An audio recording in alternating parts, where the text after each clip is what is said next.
प्रिय छात्रों, perfection IAS class में आपका स्वागत है। मैं आलोक कुमार आज आपसे कांग्रेस के नरमवादी युग या उदारवादी युग के बारे में बातें करूंगा, चर्चा करूंगा। जैसा कि आप जानते हैं, कांग्रेस पार्टी की स्थापना से लेकर के और आज़ादी की जो जिस समय हम आज़ाद हुए 1885 में भारतीय राष्ट्रीय कांग्रेस पार्टी की स्थापना हुई थी और 1947 में हमारा देश आज़ाद हुआ। तो कांग्रेस पार्टी कांग्रेस पार्टी का जो इतिहास है, तो आमतौर पर ये परंपरा रही है कि हम लोग इन 62 वर्षों के इतिहास को मुख्य रूप से 3 हिस्सों में बांट करके पढ़ते रहे हैं। 1885 में भारतीय राष्ट्रीय कांग्रेस की स्थापना हुई थी और 1885 से 1905 तक का जो काल है उसको उदारवादी काल या नरमवादी काल का नाम दिया गया है। और फिर 1905 से लेकर के 1919 तक के काल को उग्रवादी काल का नाम दिया गया है। और इसी तरह से 1920 से लेकर 1947 तक का काल जो है उसको गांधी युग का नाम दिया गया है। तो हम लोगों को यहाँ चर्चा करनी है कांग्रेस के उदारवादी काल की, मतलब कि 1885 से लेकर 1905 तक का जो कांग्रेस का जो इतिहास रहा है, कांग्रेस के जो तरीके रहे हैं, कांग्रेस ने किन किन मांगों को, जनता के किन किन मांगों को मुख्य रूप से उठाने का प्रयास किया है। इसके अलावा कांग्रेस के द्वारा जो ये तरीके हैं, कांग्रेस के द्वारा आखिर किन तरीकों को अपनाया गया, अपनी मांगों को मनवाने के लिए कांग्रेस ने कितना प्रयास किया, और फिर कांग्रेस के द्वारा जो ये सारे कार्यकलाप किए गए उसका क्या कुछ परिणाम निकला। तो इस क्लास में हम लोग इन सारी बातों पर चर्चा करेंगे। तो उदारवादी युग और उसकी प्रवृत्तियों, उनकी नीतियों को जानने के पहले कांग्रेस के जन्म के बारे में भी थोड़ा जानना जो है वो बिल्कुल प्रासंगिक होगा। कांग्रेस के बारे में भी हम लोग पहले जानें कि कांग्रेस पार्टी का जन्म कैसे हुआ। वस्तुतः कांग्रेस पार्टी के जन्म के बारे में कहा जाता है कि एक अंग्रेज आईसीएस अधिकारी जिनका नाम एलन ऑक्टेवियन ह्यूम था, तो उन्होंने कांग्रेस पार्टी के जन्म में काफ़ी महत्वपूर्ण केंद्रीय भूमिका का निर्वहन किया था। कहा जाता है कि ये जो कांग्रेस पार्टी का एक राजनीतिक दल के रूप में स्थापना का जो प्रयास है, तो ये ह्यूम के चलते ही संभव हो पाया था। और एलन ऑक्टेवियन ह्यूम जो थे वो ब्रिटिश सेवा के आईसीएस अधिकारी थे, अंग्रेजी प्रशासन में उच्च पदों पर आसीन रह चुके थे। और कहा जाता है, इतिहासकारों ने चर्चा भी किया है कि कांग्रेस पार्टी का जन्म जो है ये एलन ह्यूम के द्वारा किया गया। इसके पीछे अंग्रेजी साम्राज्य की सुरक्षा की भावना ही यहाँ सर्वप्रमुख थी और कांग्रेस को सुरक्षा कवच के रूप में अंग्रेजी सरकार ने इस्तेमाल करने का प्रयास किया था। कहा जाता है कि एलन ऑक्टेवियन ह्यूम को इस बात की आशंका थी कि भारत में फिर से एक विद्रोह होने वाला है और इस विद्रोह को दबाने में काफ़ी परेशानी का चूँकि 57 के विद्रोह में भी अंग्रेजों को विद्रोह को दबाने में काफ़ी परेशानी का सामना करना पड़ा था।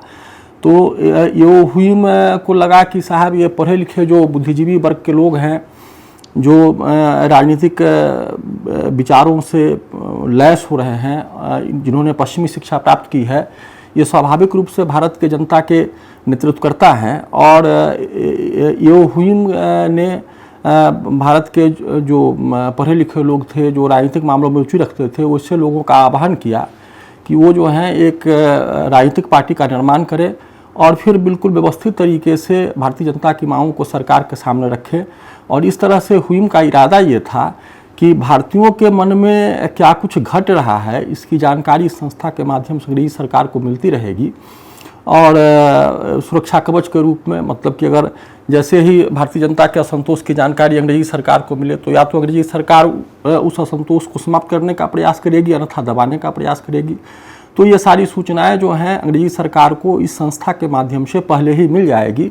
और इस तरह कहा जाता है कि कांग्रेस पार्टी का जन्म जो है अंग्रेजी सरकार के इशारे पर किया गया था। लेकिन 1885 में जब भारतीय राष्ट्रीय कांग्रेस की स्थापना हुई तो यहाँ इस बात को ध्यान देना जरूरी है कि यद्यपि कांग्रेस पार्टी का जब जन्म हुआ उस समय भारत की जो अंग्रेजी सरकार थी, भारत के जो बड़े बड़े प्रशासनिक अधिकारी थे, उनकी सहानुभूति कांग्रेस संस्था की ओर थी।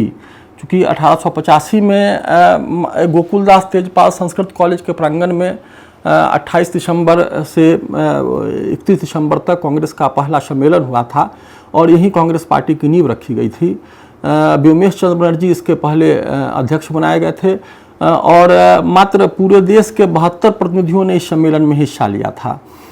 यहाँ भी गौर करने की बात है कि सम्मेलन में जिन लोगों को आमंत्रित किया गया था तो एक अखबार के माध्यम से एक विज्ञापन दिया गया था कि वैसे लोग जो भारत की चिंता करते हैं, जो भारत की राजनीति में रुचि रखते हैं, तो वैसे लोगों को सादर आमंत्रित किया गया था कि वो बम्बई आएँ और बम्बई में एक अखिल भारतीय संस्था का निर्माण हो रहा है और इस तरह से इस संस्था की नींव पड़ी। इस तरह से इस संस्था के विकास की कहानी जो है वो शुरू होती है।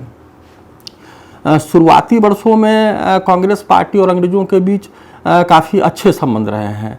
86 में लॉर्ड डफरिन जो गवर्नर जनरल था, उसने चूँकि कांग्रेस का सम्मेलन जो था, कांग्रेस का दूसरा सम्मेलन कलकत्ता में हुआ था जिसकी अध्यक्षता दादा भाई नौरोजी साहब ने की थी और इस सम्मेलन के ही समय गवर्नर जनरल लॉर्ड डफरिन ने, वायसराय लॉर्ड डफरिन ने कांग्रेस के प्रतिनिधियों को आमंत्रित किया था, उनको चाय पार्टी पर बुलाया था। फिर 87 में कांग्रेस का अधिवेशन मद्रास में हुआ और उस सम्मेलन में भी मद्रास के गवर्नर ने कांग्रेस के जो प्रतिनिधि थे उनका स्वागत किया था। तो इस तरह से शुरुआती वर्षों में कांग्रेस पार्टी और अंग्रेज़ों के संबंध जो थे वो काफ़ी बेहतर थे। लेकिन एक ही वर्ष के बाद, मतलब कि 1888 में कांग्रेस पार्टी का अधिवेशन जो था वो तय हुआ था इलाहाबाद में होना, लेकिन संयुक्त प्रांत का गवर्नर जो है कॉल्बिन, वो बिल्कुल ही इस सम्मेलन को होने देने के पक्ष में नहीं था और सम्मेलन के शुरू होने के कुछ दिन पूर्व भी उसने क्या किया कि पहले कांग्रेस के अधिवेशन के लिए सरकार के द्वारा जो जो जगह एलोकेट किया गया था तो उस एलोकेशन को उसने रद्द किया और इस तरह से सम्मेलन के होने पर ही संकट खड़ा हो गया था।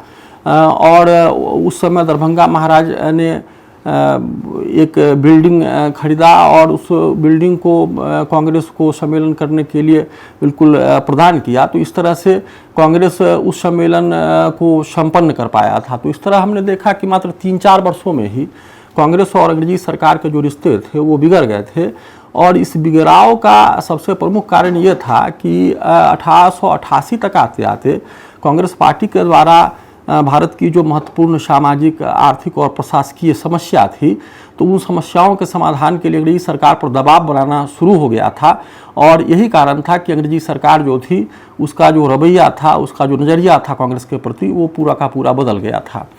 1888 के बाद तो सरकारी कर्मचारियों को इस बात की हिदायत भी दी गई थी कि वो कांग्रेस के सम्मेलन में हिस्सा ना लें और न सिर्फ हिस्सा लेने की बात थी बल्कि दर्शक के रूप में भी उनको उपस्थित होने पर लगभग मना कर दिया गया था। तो इस तरह आपने देखा कि यह कहना बिल्कुल ठीक है कि अंग्रेजी सरकार के द्वारा कांग्रेस की स्थापना में मदद पहुंचाई गई थी और इसके पीछे अंग्रेज़ों का अपना ही स्वार्थ छिपा हुआ था। हुइम साहब ने कांग्रेस पार्टी की स्थापना में केंद्रीय भूमिका का निर्वहन किया था, तो इसके पीछे उनका स्वार्थ ये था कि साहब इस संस्था का इस्तेमाल जो है अंग्रेजी साम्राज्य के सुरक्षा कवच के रूप में किया जाएगा।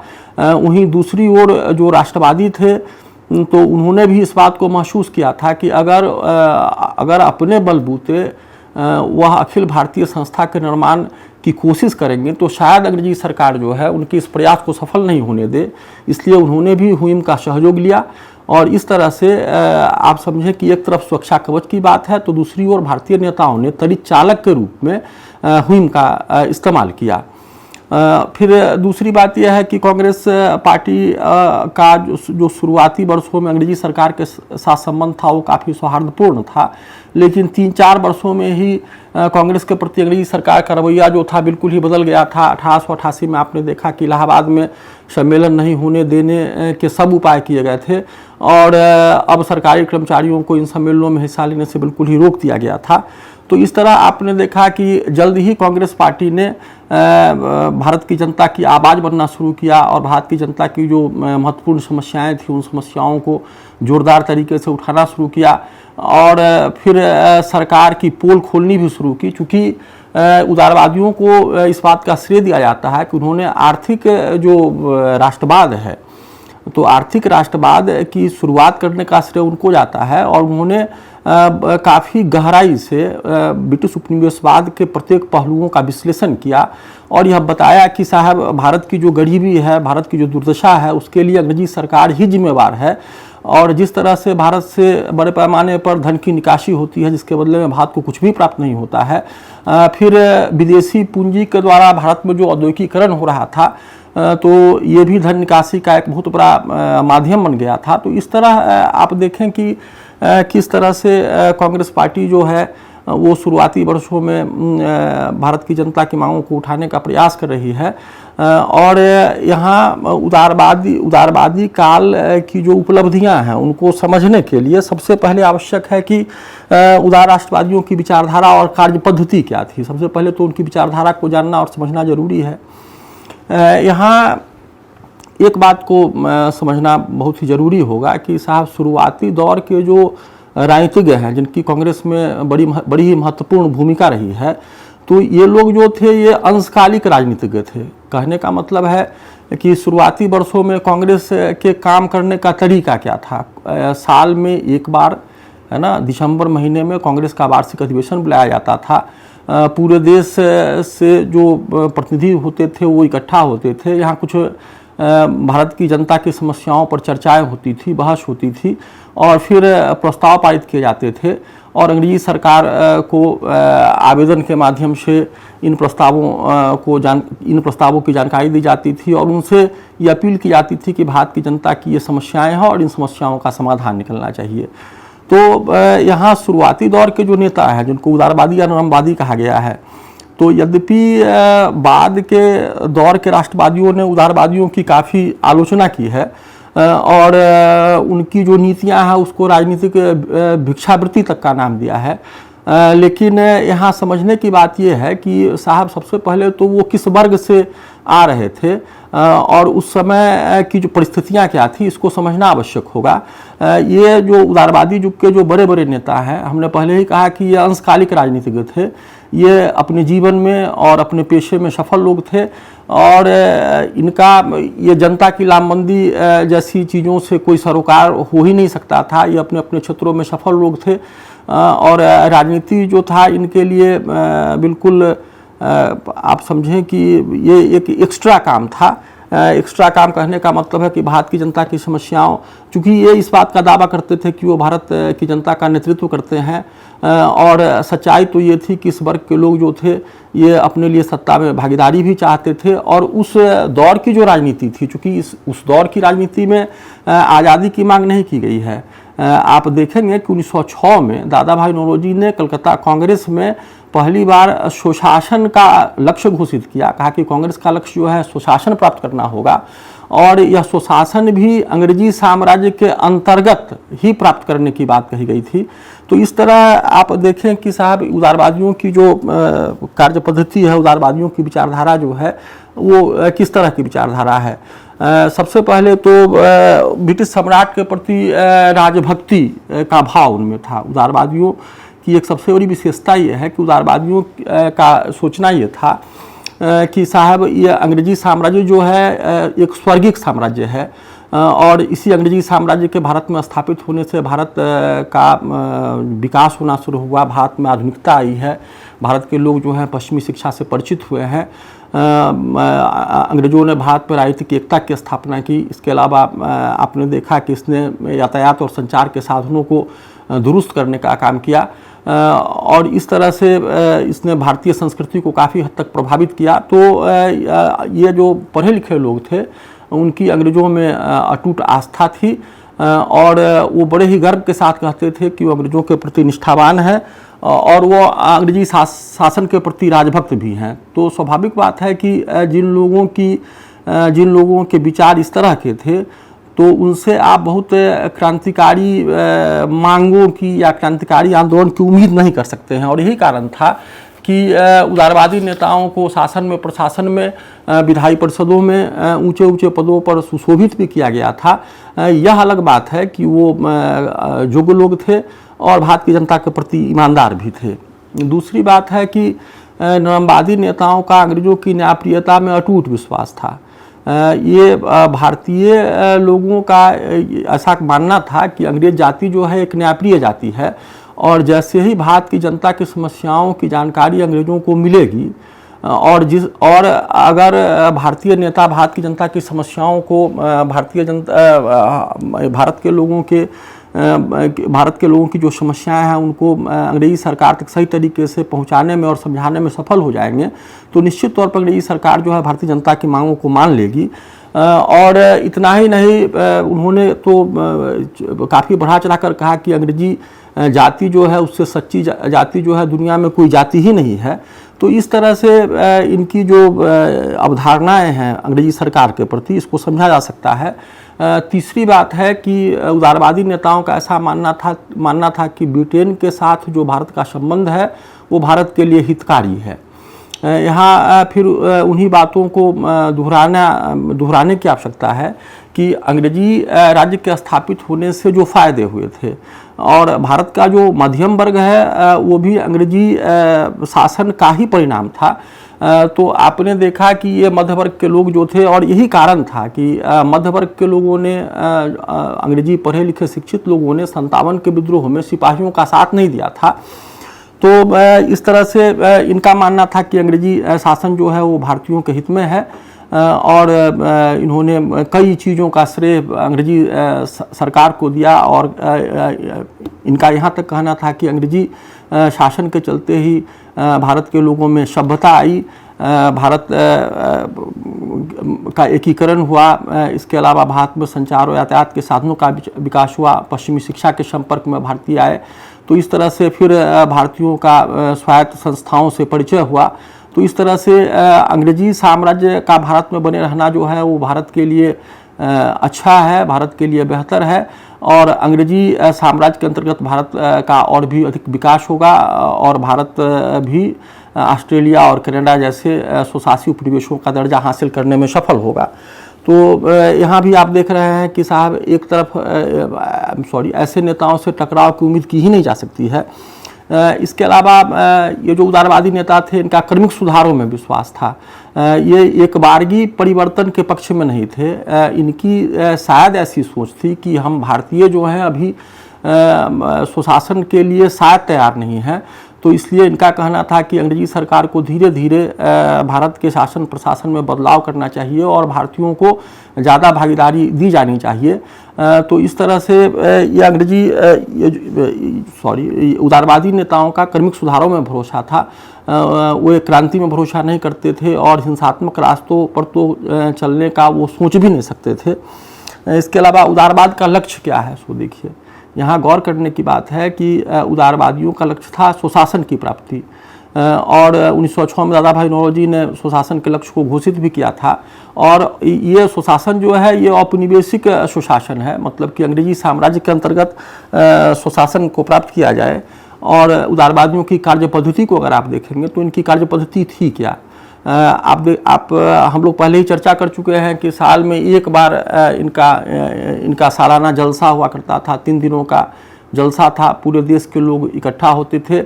यहाँ भारतीय जनता की समस्याओं पर चर्चाएं होती थी, बहस होती थी, फिर प्रस्ताव पारित किए जाते थे, और उन प्रस्तावों को आवेदन का रूप दे करके गवर्नर जनरल तक पहुँचा दिया जाता था। तो उदारवादी नेताओं का ऐसा मानना था कि साहब उनका कार्य जो है, चूँकि वो इतना ही कर सकते थे, इससे ज़्यादा कुछ करना उनके वश में नहीं था, तो वो अपने कर्तव्यों को यहीं समाप्त मानते थे। उनका मानना था कि साहब उन्होंने अपने कर्तव्यों का बेहतर तरीके से निर्वहन किया है, उन्होंने भारत की जनता की समस्याओं को अंग्रेजी सरकार के सामने बेहतर तरीके से रख दिया है। अब अंग्रेजी सरकार को कदम उठाना है, और अंग्रेजी सरकार अगर गौर करती है तो भारतीय जनता की समस्याओं का समाधान निकलेगा। तो इस प्रकार आपने देखा कि उदारवादियों की कार्य पद्धति क्या है, और स्वाभाविक बात है कि उदारवादियों की जो कार्य पद्धति है, इससे आप इस बात की उम्मीद नहीं कर सकते कि उदारवादी जो हैं कोई क्रांतिकारी आंदोलन का नेतृत्व करेंगे या जनता की लामबंदी का प्रयास करेंगे। अब 1885 से लेकर 1905 के बीच के वर्षों में भारतीय राष्ट्रीय कांग्रेस के द्वारा जो प्रमुख मांगें सरकार के सामने रखी गई, इस पर भी गौर करना जो है बिल्कुल उचित होगा। इसमें पहली मांग जो है वो है भारत की शासन की जांच के लिए रॉयल कमीशन की नियुक्ति की जाए। अब यहाँ इस मांग पर थोड़ा गौर करें आप, तो आप ये समझें कि 57 के विद्रोह के बाद 1861 में एक कानून पारित किया गया था, भारत प्रशासन के लिए कानून पारित किया गया था, लेकिन उस कानून के द्वारा भारत की जनता को बिल्कुल ही अधिकार नहीं दिए गए थे और भारत की जनता के रिप्रेजेंटेशन की उसमें कहीं कोई खास व्यवस्था नहीं थी। हाँ, गवर्नर जनरल की जो एग्जीक्यूटिव काउंसिल थी उसमें कुछ एक भारतीयों का मनोनयन अवश्य ही होता था। तो भारत 1885 से 1905 के बीच के वर्षों में कांग्रेस पार्टी ने भारत के शासन की समीक्षा के लिए एक रॉयल कमीशन की नियुक्ति की मांग की। इसके अलावा भारत मंत्री तथा भारत परिषद का अंत करने की मांग भी कांग्रेस पार्टी के द्वारा जोरदार तरीके से उठाई गई थी।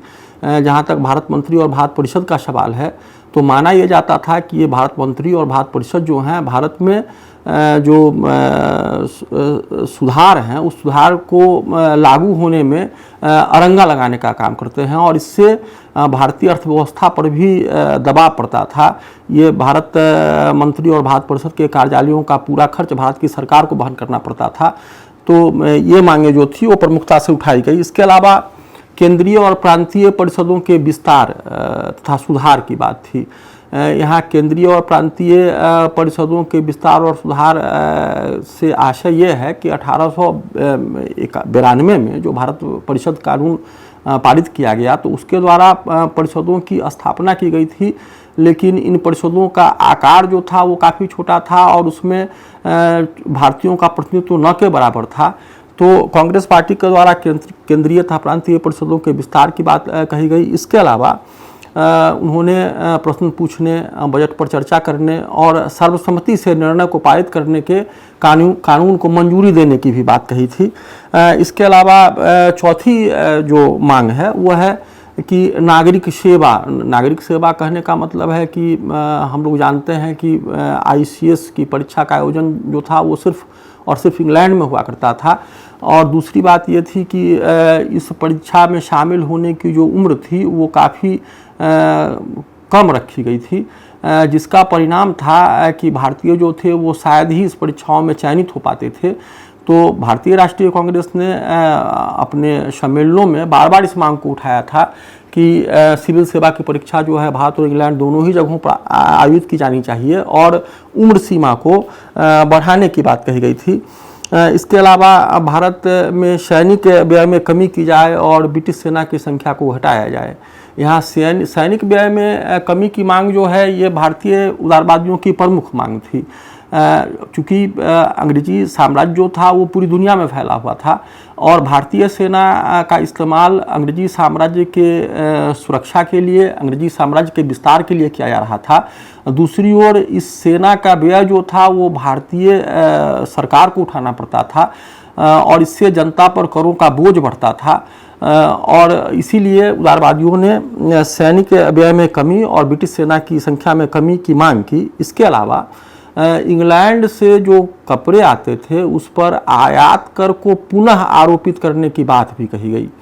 यहाँ गौर करने की बात है कि लिटन के काल में इंग्लैंड के कपड़ों पर से आयात कर को हटा लिया गया था और ये मैनचेस्टर के उद्योगपतियों के दबाव में ऐसा हुआ था। तो और फिर भारत में भी धीरे धीरे कपड़ा उद्योग का विकास हो रहा था। तो ऐसी स्थिति में भारतीय उद्योगों को संरक्षण देने के लिए उदारवादियों ने इस बात की मांग रखी कि आयात कर को पुनः लगाया जाए। इसके अलावा जो स्थानीय संस्थाएं थी, चूँकि अंग्रेजों ने भारत में स्थानीय संस्थाओं की भी शुरुआत की थी, तो स्थानीय संस्थाओं में भारतीयों के प्रतिनिधित्व को और भी ज़्यादा बढ़ाने की बात थी और अंग्रेज ऐसा दावा भी करते थे कि स्थानीय स्वशासित संस्थाओं के माध्यम से ही भारत के लोगों को राजनीतिक प्रशिक्षण दिया जा रहा है, जिससे कि आने वाले दिनों में वो अपने शासन व्यवस्था का स्वयं संचालन कर सके। तो इसलिए स्वायत्तशाही संस्थाओं में भारतीयों के बहुमत की मांग की जा रही थी। इसके अलावा भारत जो था अंग्रेज़ों के आने के पहले औद्योगिक रूप से काफ़ी उन्नत देश माना जाता था और अंग्रेजी उपनिवेशवाद ने चरणबद्ध तरीके से भारतीय जो देशी उद्योग थे उसको विनष्ट करने का काम किया। तो देशी उद्योगों को पुनर्जीवित करने और कुछ नए उद्योग स्थापित किए जाने की भी मांग उदारवादियों के द्वारा की गई, जिससे कि ज़मीन पर आबादी का जो बड़ा बोझ है वो घटे और लोगों को रोज़गार मिल सके। इसके अलावा नमक कर को समाप्त किया जाए। तो नमक कर की समाप्ति का जो मुद्दा है ये काफ़ी पुराना मुद्दा है और आपने देखा है कि किस तरह से 1930 में गांधी जी ने सविनय अवज्ञा आंदोलन के दौरान नमक को ही केंद्रीय मुद्दा बना दिया था। तो नमक कर की समाप्ति की बात। इसके अलावा जमींदारों के द्वारा किसानों का जो शोषण होता था तो उसको रोकने के लिए भी सरकार से अपील की गई कि वो ऐसे कानूनों का निर्माण करे जिससे कि किसानों का बचाव हो सके। इसके अलावा विदेशों में रहने वाले भारतीयों के हितों की रक्षा की बात की गई। फिर न्यायपालिका और कार्यपालिका के पृथक्करण की बात भी कही गई। चूँकि आप शायद जानते होंगे कि अंग्रेजी शासनकाल के शुरुआती वर्षों में जिला का कलेक्टर जो होता था वो एक ही साथ दोनों ही तरह के कार्यों को देखता था। वो लॉ एंड ऑर्डर भी देखता था, इसके अलावा रेवेन्यू कलेक्शन का काम भी करता था और फिर वो जिला का मजिस्ट्रेट भी हुआ करता था, दंडनायक भी हुआ करता था और उसको न्याय करने का भी अधिकार मिला हुआ था। तो उदारवादियों की मांग ये थी कि कार्यपालिका और जो आप देख रहे हैं न्यायपालिका, इसका पृथक्करण होना चाहिए। फिर प्रेस पर से नियंत्रण हटाने की मांग भी उदारवादियों के द्वारा काफ़ी महत्वपूर्ण तरीके से की गई थी। चूँकि जो राष्ट्रवादी प्रेस थे उनका काफ़ी तेज़ी से विकास हो रहा था, काफ़ी तेज़ी से वो फैल रहे थे और शायद ही कोई शहर रहा होगा जहां स्थानीय स्तर पर अखबार नहीं निकाले जाते थे। और स्वाभाविक बात था कि भारतीयों के द्वारा निकाले गए अखबार जो थे वो राष्ट्रवादी भावना से भरे होते थे। फिर क्षेत्रीय भाषा में भी अखबारों का प्रकाशन जो था वो बड़े पैमाने पर हो रहा था। तो प्रेस पर से नियंत्रण हटाए जाने की मांग की गई और समाचार पत्रों को अधिक स्वतंत्रता देने की मांग की गई। इसके अलावा न्यायालय में जूरी प्रथा को अपनाने की भी मांग की गई। चूँकि आपने देखा था कि रिपन के ज़माने में एक श्वेत क्रांति हुई थी। चूँकि उस समय भारतीय मजिस्ट्रेटों को अंग्रेज़ों के मामले के विचारण का अधिकार दिया गया था, जिस बात का भारत में रहने वाले यूरोपियन लोगों ने और अंग्रेजी शासन प्रशासन के लोगों ने इसका जोरदार तरीके से विरोध किया था। तो ऐसी स्थिति में भारतीयों की मांग थी कि जो जूरी प्रथा है, जूरी प्रथा को अपनाया जाए। इसके अलावा कृषि बैंक खोले जाने की भी भारतीय राष्ट्रवादियों ने मांग रखी थी। यहाँ कृषि बैंक खोलने का मतलब था जिससे कि किसानों को आसान दर पर खेती के लिए कर्ज की सुविधा उपलब्ध हो सके। इसके अलावा रेल यात्रियों की सुविधा को बढ़ाने की मांग, फिर भारत की निर्धनता के कारणों को पता लगा करके उनके दूर करने की मांग। इसके अलावा भारत में टेक्निकल स्कूल कॉलेज की स्थापना जिससे कि औद्योगिक श्रमिकों के रूप में उनको विकास के कार्यों में लगाया जा सके। और फिर भारत में सैनिक शिक्षा देने की मांग और भारतीयों को सेना के उच्च पदों पर बिठाने की मांग, ये इस तरह की मांगें उदारवादियों के द्वारा की गई थी। तो इस तरह आपने देखा कि और एक चीज़ और भी यहाँ गौर करने की है कि ये सारी मांगें जो हैं ये आम मांगें हैं, कुछ ऐसी मांगें नहीं हैं जिनसे अंग्रेज असहज हो जाए। उदारवादियों ने कभी भी स्वतंत्रता की बात नहीं की है, वो स्वशासन की बात कर रहे हैं और वो भी स्वशासन जो है वो कर्मिक रूप से पाने में विश्वास करते हैं। उनका कहना है कि अभी भारतीय जो हैं इतने प्रशिक्षित नहीं हो सके हैं कि अपने शासन को स्वयं संभाल सके। इसलिए तो इस तरह आपने देखा कि जो उदारवादियों का जो तौर तरीका है, उदारवादियों के जो काम करने का तरीका है और उनके द्वारा जो प्रमुख मांगें अंग्रेजी सरकार के सामने रखी गई है, तो इन मांगों पर शायद ही अंग्रेजी सरकार ने तनिक भी ध्यान दिया। और यही भारत में उग्रवादी आंदोलन के विकास होने का एक प्रमुख कारण है। उदारवादियों की आलोचना इसी बात से की जाती है कि इन लोगों ने लगातार अंग्रेजी सरकार को खुश करने का प्रयास किया और हमेशा अपने आप को अंग्रेज़ों के राजभक्त होने का, अंग्रेजी साम्राज्य के राजभक्त होने का दावा किया, अंग्रेज़ों को न्यायप्रिय बतलाने का काम किया, ब्रिटिश साम्राज्य को, ब्रिटिश शासन व्यवस्था को भारत के हित में मानने का काम किया। लेकिन इन सब का परिणाम क्या निकला और शायद ही इनकी कोई मांग जो थी वो अंग्रेजी सरकार के द्वारा इन 20 वर्षों में मानी गई। हाँ, ये अलग बात है कि जहाँ तक आर्थिक राष्ट्रवाद का सवाल है तो भारत के लोगों को ये बतलाना कि अंग्रेजी साम्राज्य का उद्देश्य क्या है और अंग्रेजी साम्राज्य की प्रकृति क्या है, तो इस बात को समझाने में उदारवादियों ने को काफ़ी हद तक सफलता मिली और बाद के राष्ट्रीय आंदोलन में इस आर्थिक राष्ट्रवाद का काफ़ी महत्वपूर्ण प्रभाव रहा है। और आज़ादी के बाद जो कांग्रेस की सरकार थी उसके आर्थिक नीतियों में भी उन चीज़ों को देखा जा सकता है। तो इस तरह आप जाने कि 3 नेताओं का आर्थिक राष्ट्रवाद के विश्लेषण में 3 नेताओं का बड़ा ही महत्वपूर्ण योगदान रहा है। उसमें पहले दादा भाई नौरोजी, जिन्होंने poverty and British rule in India नामक किताब लिखी और जिसमें ड्रेन ऑफ वेल्थ, धन की निकासी का उन्होंने सिद्धांत दिया। उन्होंने बताया, भारत की जनता को बताया किस तरह से अंग्रेजी सरकार जो है भारत के धन को ले जा रही है और जिसके एवज में भारत को कुछ भी प्राप्त नहीं हो रहा है और यही भारत की निर्धनता का प्रमुख कारण है। दादा भाई नौरोजी ने भारत के लोगों को समझाया कि भारत में पूंजी का निर्माण नहीं होना भारत के पिछड़ेपन का सबसे प्रमुख कारण है और पूंजी निर्माण में सबसे बड़ा बाधक जो है भारत की अंग्रेजी सरकार है। जब तक कोई समाज अधिशेष का उत्पादन, जब तक किसी अर्थव्यवस्था में अधिशेष का उत्पादन नहीं होगा तब तक पूंजी का निर्माण नहीं हो सकता है। और जो भी पूंजी भारत में जमा हो सकती थी वो सारी की सारी पूंजी जो थी वो ड्रेन ऑफ वेल्थ के माध्यम से, धन के निष्कासन के माध्यम से इंग्लैंड पहुंच जा रही थी। तो इंग्लैंड का विकास तो हो रहा था और जिस तेज़ी से इंग्लैंड विकास कर रहा था उतनी ही तेज़ी से भारत जो था आर्थिक रूप से पिछड़ता जा रहा था।